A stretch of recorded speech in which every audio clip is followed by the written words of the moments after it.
Back to news. పేదల కూడు గూడును కాంగ్రెస్ లాక్కుంటుందన్నారు మాజీ మంత్రి హరీష్ రావు. తెలంగాణలో వెంటనే బలవంతపు కూల్చివేతలను ఆపాలని డిమాండ్ చేశారు బీఆర్ఎస్ నేత. ఇందిరమ్మ రాజ్యమని చెప్పుకుంటూ పేదలకు కాంగ్రెస్ అన్యాయం చేస్తుందన్నారు. బుల్డోజర్ రాజ్యం ఆపాలంటూ ప్రసంగాలిచ్చే రాహుల్ గాంధీకి తెలంగాణలో జరిగేది కనిపించడం లేదా అని ప్రశ్నించారు హరీష్ రావు.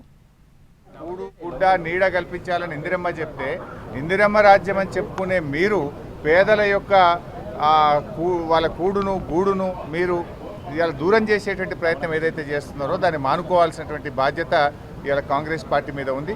రాహుల్ గాంధీ గారు బుల్డోజ్ రాజ్యానికి మేము వ్యతిరేకమని, బుల్డోజ్ రాజ్యం పోవాలని గంభీరమైన ఉపన్యాసాలు రాహుల్ గాంధీ గారు ఇస్తూ ఉన్నారు. మరి ఇక్కడ ఈ తెలంగాణలో హైదరాబాద్లో బుల్డోజర్ రాజ్యమే నడుస్తూ ఉంది. రాహుల్ గాంధీ గారికి మేము విజ్ఞప్తి చేస్తూ ఉన్నాం, వెంటనే బుల్డోజ్ రాజ్యాన్ని ఆపండి, బలవంతపు కూల్చివేతలు ఆపండి.